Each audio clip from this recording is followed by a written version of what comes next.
Returning back to your roots after so many years of living in a diaspora and seeing the opportunities and things that are happening in the motherland, then you decide to move and make that journey happen. Well, I'm joined by Dr. John, who has said to me, Dentaa, I regret not coming earlier. Dr. John, why do you regret not coming earlier to Ghana? Coming back to Ghana after so many years away, I have seen so many opportunities that I could have taken advantage of if I were to be here a bit earlier. But it's not too late. There's a lot more. There's a lot we can do. What made you move in the first place? I mean, you had your own surgery. Why did you decide to make that move back home to the motherland? You know, I've always wanted to come back home, always. And the government introduced a One District, One Factory program, and one of my companies was selected. What business was it, if you don't mind sharing? Fish farming. Fish farming, okay. I've been farming fish for 10 years. In Ghana? In Ghana, yes. So you were living in a diaspora, you were still investing in Ghana, in your business. Yes. How was it like? Because a lot of people say, you know, you can't be in the diaspora and still have a business and run it without being on the ground. It's a challenge, you know, because finding reliable people to look after your business when you're away is a challenge. Luckily, my siblings are all business minded. So yes, I was investing in Ghana whilst I was away. What made you become a medical doctor in the first place? Was it the traditional Ghanaian way of your parents saying, you know, you have to be a doctor, a lawyer and all of that? Or did you really have the passion for being a medical doctor? Being a doctor is a calling for me because my dad wanted me to become a priest.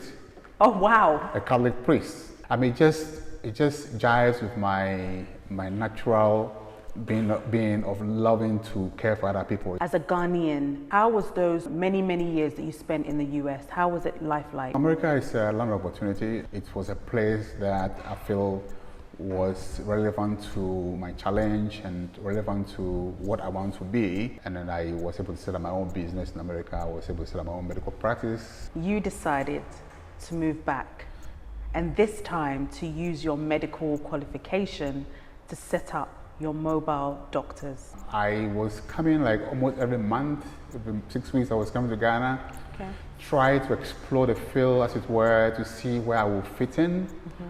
And I realized a gap in the delivery of medical service in Ghana. And you know, England, you know, in America, we do house calls, you go to homes of patients, and there's no more thing to call a doctor to your home, right? And when I came to Ghana, there was a huge vacuum. And I set it up, and the first few months was a bit difficult. But now I'm very happy where we are because I'm filling the vacuum of medical service delivery. Wow. Before we come to talk more about the mobile doctors, you've mentioned a very important thing, which is that you were coming and going to see where you fit, to see what you could do, to see the opportunities. You had to do your homework. You had to see where you fit in because you can be very disappointed. You know, it's not the same as, you know, there. So you have to come and look around and see where do I fit in. And sometimes it's good to practice the profession that you are practicing there, bring it back to Ghana and then refine it to the population here. So I feel that is what I expect people to want to move back to Ghana. They should do. They should come and explore first and see where they actually fit in. Before they make the final move. All right. So as a medical doctor, you've come to Ghana. Did you not think to actually work in a hospital setting before trying to set up your organization? Did you have that experience of working in some of the hospitals and then decided, actually, I want to do what I was doing back in the US? You know, that would have been ideal.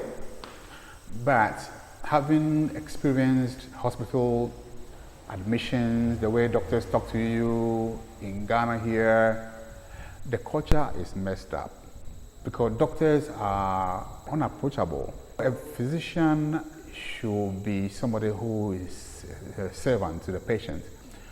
Doctors in Ghana don't have that.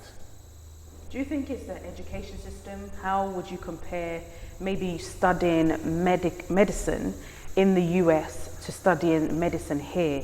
Is it how we have been taught? I'm saying we because I'm a pediatric nurse and I studied in the UK. Is it the way we were taught back home back in the Yes, UK or yes. US? I think that's the way we were trained in America and Britain is different than the way we're trained here. Yeah. You know, I think that, you know, you are trained to touch a patient and feel a patient in a certain way and be able to explain to the patient, you know, in certain ways. And I think that's true, you know. Okay. And I did that when I went to America to train. I think that's one of the things that they stress, you know, how to actually talk to a patient and how to explain things to the patient and let the patient understand the medical jargon. 2 years ago, we brought some nurses from the UK to Ghana to go and have work experience in some of the hospitals. And generally, they thought that the nurses were good, but in terms of documentation, paperwork, and the work ethic that you speak about, they were lacking. There are consequences to action, right? Anything you do, you must document it. Here, there are no consequences. So people can decide to write or not write anything. So it's not the same, you know, and there are no consequences of your actions. So nobody really pays any particular attention to documentation. But then somebody would say, why do we compare Africa to America? It's a totally different territory. What you learn in America is totally different from how things are in Ghana. And so should we be making those comparisons? Life is always learning, right? So it's not wrong to learn from America or Britain for that matter, you know. So we should learn from people who have done it better than us. Right now, my medical group is called Mobile Doctors. Okay. Okay. Mobile doctors in Ghana. Okay. Right, okay. Okay. So yeah, so we do mobile doctor services in Ghana. Basically, we try to deliver medical care in a home or office to the patients. So the doctors will come to your home, the lab will come to your home, imaging, x-rays will come to home. If you need to have any kind of IV fluids, you know, simple things like that, we can administer at home. Okay. If you need nursing care, we can bring the nurse to your home to see you. If you want a dietitian services or physiotherapy, we can bring them to your house to see you. It's convenience. It's medicine of convenience. So I'm home, I'm sick, or I can't go to the hospital. I don't want to go to the hospital. You call a doctor, Yeah. right? You call Uber for food. You go, you know, so that kind of thing. I want to bring it to your house. And why not, you know? Because if you want to go and see a doctor for 15 minutes, a doctor for 15 minutes in Ghana, it's probably paying about 3 hours, 4 hours, or maybe 5 hours. It's true. To see a doctor for 15 minutes. It's true. Why? Waste of time, right? So, mobile doctor is trying to make it convenient for people to access healthcare. Okay. You mentioned at the beginning that when you first started, it was extremely difficult for the first few months. Yes. What are some of the challenges that you were facing setting up the company? First of all, funding was difficult. As a startup business in Ghana, it was very, very, very difficult, you know. So you have to go in with collaterals, you borrow money from the bank, it's incredible. And staff, because it's new in Ghana, I'm the only one who knows in my head how this will run. And now I'm going to train each and every person that this is the way it should be done. You know, it's tough, you know. And the patient too, when we started, this is new to them. Oh, this is new. And they're not quite sure, you know, what to expect. You know, so it was difficult to actually begin for patients to actually start calling us to come to their home, you know. So we did have to do a lot of work, you know, with advertising. It's free service sometimes, you know, just for them to test, you know, what it looks like, you know. So it was those challenges, you know. But when that phase was over, it became like, why not, you know? They started telling their friends and their friends and their friends, you know, and we started to grow. So how has the demand been, especially during COVID? I think that I was surprised the rapidity of our growth, you know, and COVID came in at the right time for this new business, and everybody's scared to go to the hospital. Everybody's scared, and sometimes the hospitals are full. You can't get anywhere to go, so you call mobile doctors. We come in and we help you to get some kind of treatment, you know. So it was, it's been a challenge, but now, and I'm happy that but it's caught on, and people begin to talk about us. Yeah, we'll talk about that. I'm going to delve more into the type of patients that you're seeing. Obviously, you're not going to mention any names, but like the type of patients that you are getting, why they choosing to be seen at home and not in a hospital setting. I know I recently called you for from assistance, especially for my friend who needed oxygen, and you were able to supply oxygen as well. So guys, we'll go for a short commercial break. We'll be back with more from Dr. John.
Hello guys, my name is Cassandra and I'm here to invite each and every one of you guys to the Diaspora Transition Network. It's a network for everyone in the diaspora to join. Any issues you have with GRA, Ghana's Registrar's Office, Lands Commission, they are here to help, support, and also guide you through it all. So click the link and sign up and join today. I'm still joined by the CEO and founder of Mobile Doctors, Dr. John, who has helped me and my friend.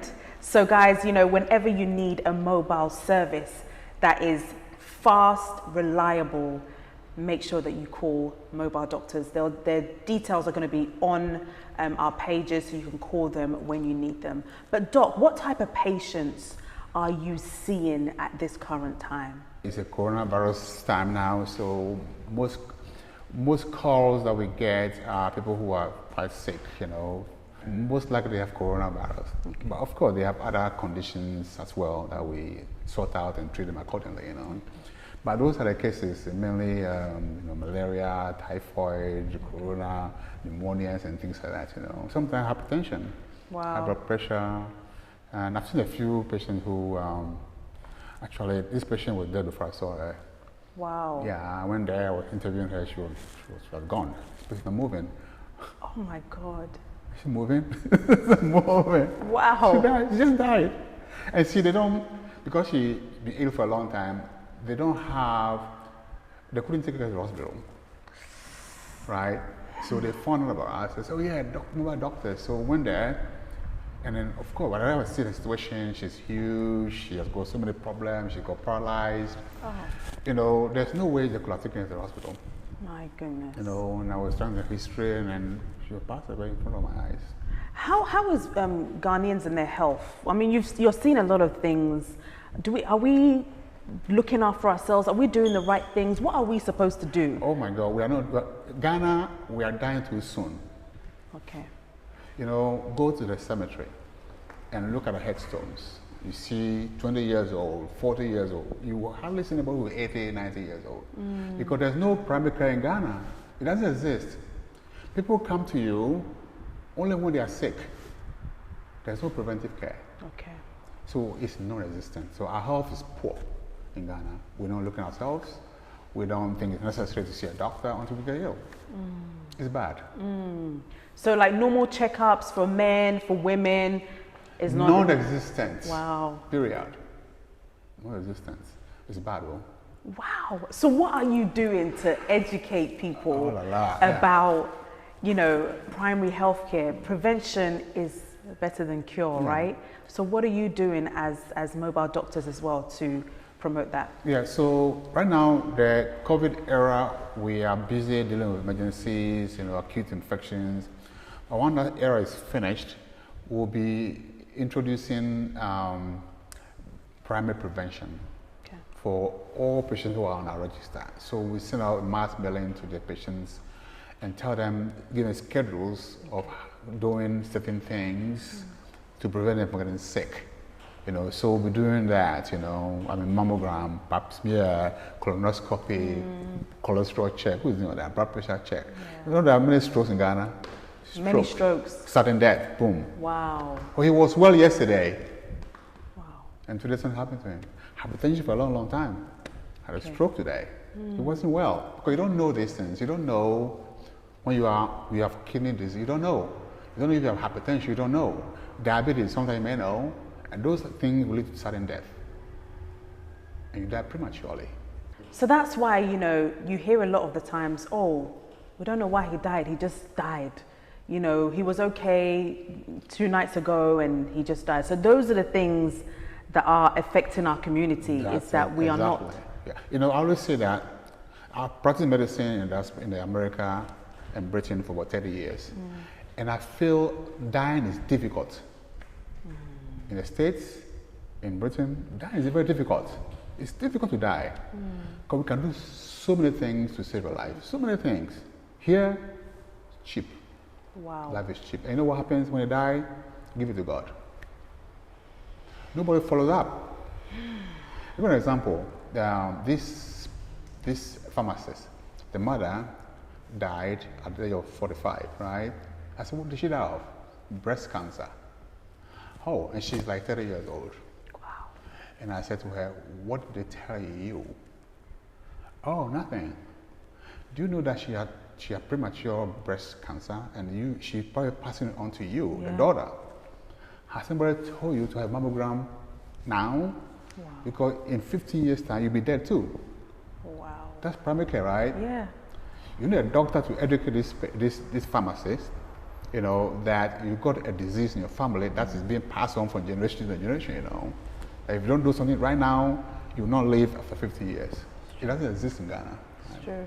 You're absolutely right. Because when you go to a hospital or a doctor's surgery in the UK, they'll ask about your medical history. Has anybody in your family had X, Y, Z? Yes.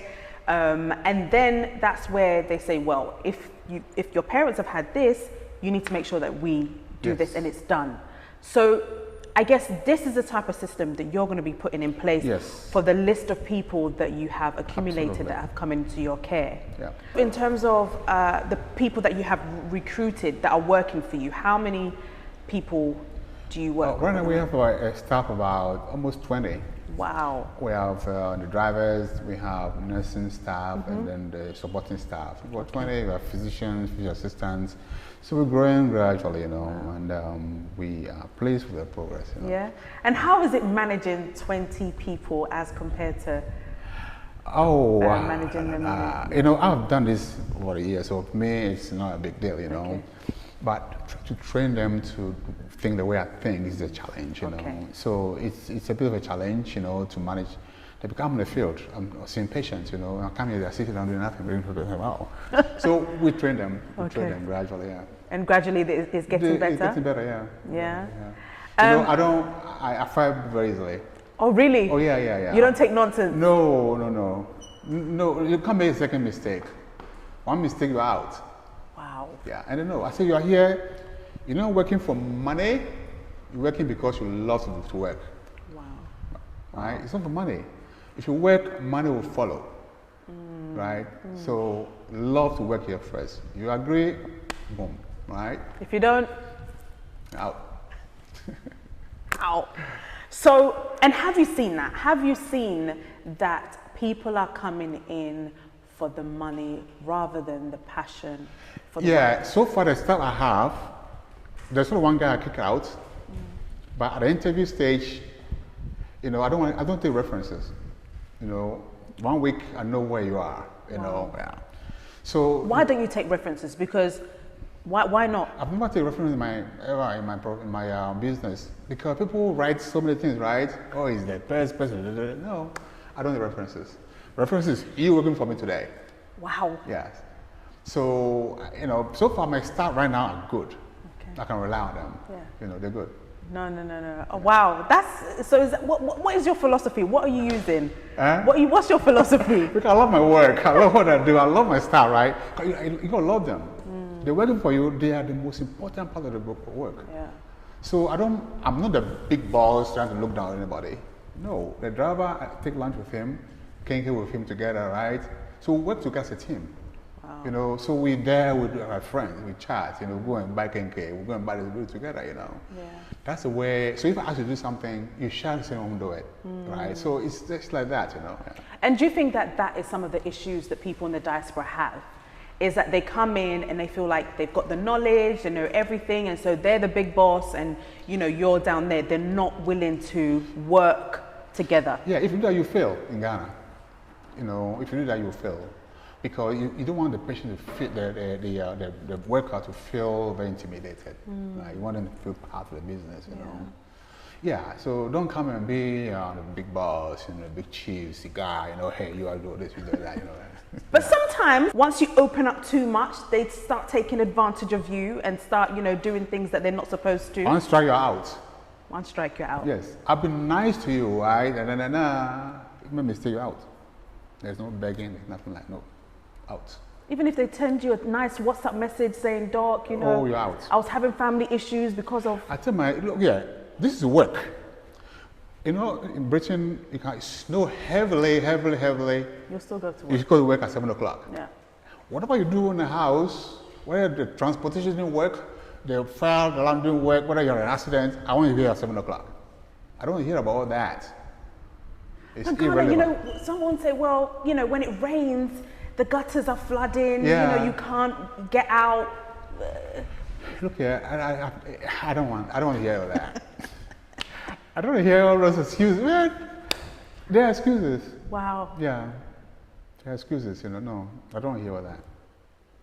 I think I like your style. I think I like your style. I'm going to have to adapt to your style. Let's talk about the other businesses, the other things that you're doing. A lot of the times people think maybe I have to stick to one thing and concentrate on this thing, but you are doing different things as well. So at the moment you're building a 40-bedroom hotel for short stay and long stay. Yes. How many things do you think that, you know, as Ghanaians, when you see the opportunities, they can suck you in? How is it going for you? You know, there are so many opportunities in Ghana, you know, and of course I can't do everything. So when I see any opportunity, I try to partner with people who can be part of it, so that they can also, you know, take the pressure off me to come to some kind of, you know, conclusion, right? Yeah. Finish. So, yeah. So I got an opportunity, and I invite people to come and join me. Hey, let's do this together, you know. So I'm doing a lot of things at the same time. I'm doing so many things, you know. I'm trying to build a hotel, you know. I have a fish farm. You know, I'm a farmer. Wow. You know, how's the fish farming going? How many acres? Like yeah, no, we are made by tonnage. You know, tonnage. Okay, yeah, how is how many tons? I don't know anything about fish farming. What do you do as a fish farmer? Okay, the fish farm, we actually rear tilapia. Okay. Yeah, so we actually breed the broodstock, put them together, male and female, put them together, harvest. So tilapia is man-made, right? Yeah, you fish it, you Okay. farm it. You farm it. Yeah, you farm Okay. it. You know, you change the sex of the farm or the fries, and then make them more males, and then put them in the in the water and let them grow and feed them and sell it. So that we do, yeah. So we so that's one of my businesses. You know. And it's a good business for people to invest in, to look into. Fish farming is very time consuming. It's very what do you call it? Capital intensive. Okay. So we have seen so many issues with the water. So we are using we're going to use a new technology now to rear the fish. So instead of putting the water, we actually go on the farm on land with boreholes. You know, and put them so in that's there. a new technology we're going to introduce them. Okay. And do you have like any other plans of any other businesses? I'm sure when you go out, you see so many opportunities that you're just like, I want to do this. Lots of them. So encourage, the people in the diaspora of how much opportunity there is, and the fact that you said you regret not coming earlier. Look, actually, I've been here 10 years before. Wow. And now, as I speak right now, my head is full of stuff. So if you want to join me, please come. Wow. I will show you the way to do. There are so many things we can do in Africa, in Ghana, so many things. It's full of stuff. So I'm looking for people to come in. Okay. Please come and I will share my ideas with you. I can invest with you. Okay. I could do stuff with you. So please come. Because I have so many things that I've seen that people are not doing it. And because me coming from outside and looking in, I say, wow, we can do this. Nobody's doing this. Wow, we can do this. Nobody's doing it. Yeah. I've got so much stuff that we can do with people. So please, come back home. Wow. And let's do this. I will show you the way. Dr. John will show you the way. I get a lot of DMs of people in the diaspora that are really looking for jobs. But in terms of pay ranges and stuff, what should people be prepared for? Because obviously you're not going to be paid the same amount that you were paid in the UK, right? What should be the mindset for that? Yeah, if you are coming as a business owner, of course, it's different. As a worker, you are not going to make as much. You make enough money, I mean, my employees, they earn anywhere 3,000 cities to 5,000 cities roughly, about 800, right? Yeah. Or $700, Dollars. roughly, yeah. It's not bad. Which is okay, it's okay to live on. Yeah. Yeah. So if I'm a nurse, which I am, and I want to come and work for Dr. John, what would be my salary? I will make you very comfortable. Okay, thank you. I like that. I will use your skills, right? And then using your skills, you get extra money. So you probably get a base salary, maybe $700 or so. Okay. And then using your skills, seeing patients with me, you get paid extra on top of that. You get that. Okay. All right. That sounds good. And I feel that the mobile doctors is something that you can do in Kumasi, Sunyani. There's so many opportunities, like you said. There's nothing, you could actually partner with somebody that wants to, franchise it to Kumasi, to the Volta region, etc. So guys, in a diaspora, I've just told you what you can do. For those doctors and nurses who are sitting in the UK and US and around Europe, this is another opportunity for you that I've just mentioned. And Doctor is ready to assist. He said he's ready to show you everything. So make sure but before we end, tell us about the book. You're an author as well. Tell us about this book, Doc. My book is The American Doctor, The Boy from an African Village. Wow. I wrote a book about 2 years ago. It's on Amazon. Okay. And I was inspired by life in America. That people see you as a doctor and a certain status, but they don't know what you went through to get there. Wow. So I want to tell people that you see me here right now, comfortable. This has started. Wow. So and it tells you how a typical African, what they go through, challenges they go through, the hardship, no school fees, walking to school, and all sort of things to get to the pinnacle of the profession. So that's what the book is about, you know. So you were born in a village? Yes.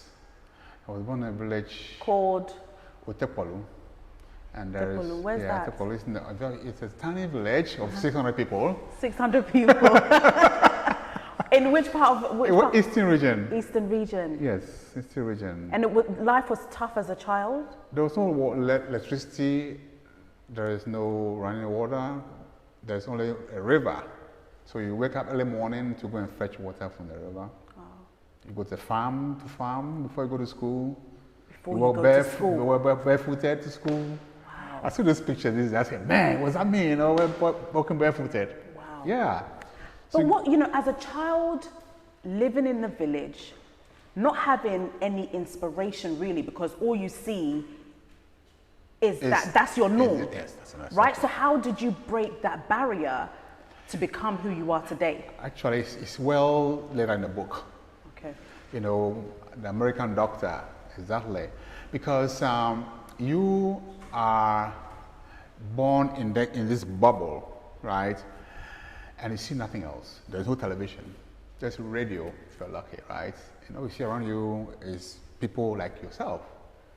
And then you start going to school. So my break point was when I had to go to secondary school.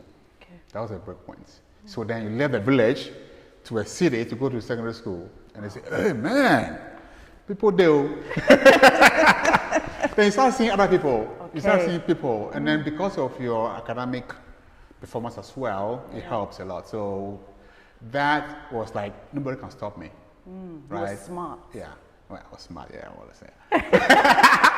Nobody can stop me, right? So that was propeller. Okay. You know, yeah. Wow. No, I think, guys, everybody must get this book, right? Yeah. I think I'm going to order on Amazon and read it and be inspired. Because I think our surroundings is very important as children growing up. What you see is what sometimes you will become, until you have that inspiration to know that actually there's this that I can aim and go towards. So Doc, thank you so much for joining me on the show. But I want you to leave a little advice for those people in the diaspora that have come, have left, have said, no way am I coming back to Ghana again. My experience was traumatizing. They took advantage of me. I spent so much money in this property. I still don't have the land papers. I've been duped. I've been 419'd. I've gone through so much and invested so much, and I've had enough. What would your advice be to those people? When you are coming, you have to be prepared for the worst, right? But also be prepared to come back. Because if we don't come back, if we don't bring the change, who will bring the change? Those here, they're happy with what's going on. We are there with, oh, it could be like that. So they don't know what it could be like that, right? So we have to bring our ideas in and change. So we sacrifice a bit. We sacrifice, you know. Not everybody can make it here. Okay. But a lot of people want to come, but somebody that's scared to make a move, you know. I would say, come in baby steps, come and look around, see what you think you can add, and then make that move. Okay. You know, it's tough to the first few months, but when you start establishing yourself, you regret for staying away for so long. So, you can do it. You can do it. I love that. I love that. You can do it. Make that first step, the baby steps, and then, you know, check your surroundings, you know, feel the places, and then, you know, decide on whether you want to move or not. But guys, I just want to say a big thank you to Dr. John. Go and order his book, The American Doctor. A Boy from the African Village. It's out on Amazon. Get it and then let me know what you think of the book. But I'm inspired. I hope that you've been inspired. I hope it encourages you that you can also do something here on the motherland, right here in Ghana. God bless you and see you soon. Bye-bye.